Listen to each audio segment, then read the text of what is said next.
bonjour. Mon nom est Daniel Châtel. J'ai 65 ans, bientôt 66, et je suis bénévole à Cap-des-Moulins. Depuis quand faites-vous du bénévolat? Ça a commencé malheureusement à cause de la COVID. Il y avait eu une promotion télé-radio, ça s'appelait Je bénévole. Fait que j'ai appliqué, puis j'ai rencontré le personnel de Cap-des-Moulins. Puis j'ai commencé à faire du raccompagnement. Je m'en vais tout le temps dire hospitalier, mais ça peut être le médecin, le dentiste pour les yeux. Transport médical. C'est ça, effectivement. Oui. Parfait. Puis combien de fois semaine, combien d'heures semaine vous faites du bénévolat? 3 fois semaine, lundi, mardi, mercredi. Puis je fais un raccompagnement par jour parce que mon épouse aussi en a fait. Fait qu'on sépare ça en deux dans la journée. Pourquoi avoir choisi le Centre d'action bénévole des Moulins?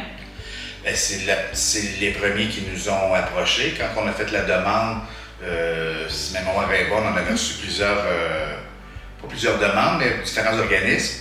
Puis Cap-des-Moulins, donc je suis de Terrebonne, mais là c'est pour ça que j'allais rencontrer le personnel de Cap-des-Moulins. Puis également Galilée, la banque alimentaire de Terrebonne. C'est une question de proximité dans le fond Aussi. de région. Oui, c'est ça. Puis Okay. on couvre pas mal une bonne partie de la Rive-Nord. On peut aller jusqu'à Saint-Eustache, Saint-Jérôme, Joliette. OK, quand même. Montréal, ça nous tentait moins. Ouais. J'y étais une fois, c'était à Sacré-Cœur, à Pierrefonds.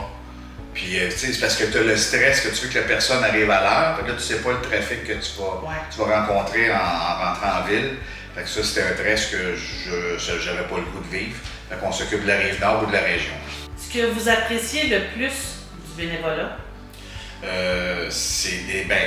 On réalise pas vraiment quand on fait ça. C'est comme si on rendait service aux voisins ou à la famille. Puis là, c'était une personne étrangère qu'on ne connaît pas du tout. Souvent, en fait, presque tout le temps, on échange avec la personne qu'on raccompagne.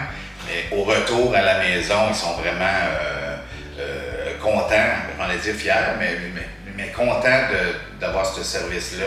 Puis naturellement, si on a échangé avec eux, moi, en fait, je laisse aller la personne pour commencer.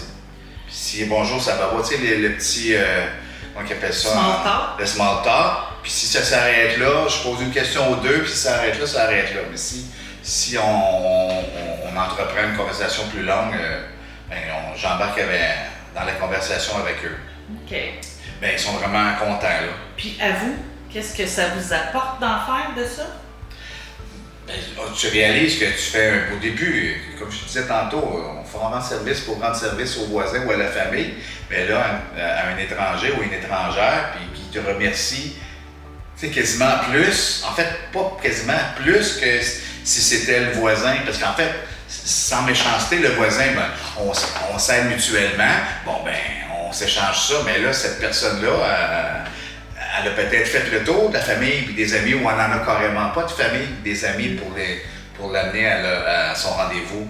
Fait que ça, c'est vraiment beaucoup apprécié. Puis c'est là que tu réalises, C'est gratifiant. je fais du bien vraiment aux personnes que j'accompagne à l'hôpital, là, ou aux médecins, peu importe. Ouais. Et qu'auriez-vous à dire aux personnes qui hésitent de faire du bénévolat? Il faut l'essayer une fois. On ne signe pas de contrat. Il faut l'essayer puis voir la réaction des personnes qu'on accompagne.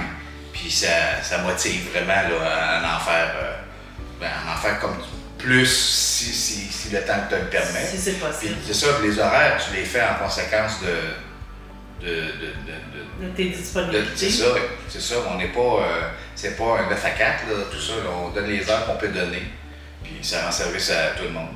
Quel est le commentaire qui revient le plus fréquemment? On est fin. C'est vrai, on est fin. Vous êtes fin. Vous êtes fin de nous aider. Ça revient tout le temps. C'est le fun. C'est pas mal le fun. Oui. Dernière question. Vous avez dit tantôt que votre conjointe aussi en faisait du bénévolat. Quel est l'avantage de faire du bénévolat en couple?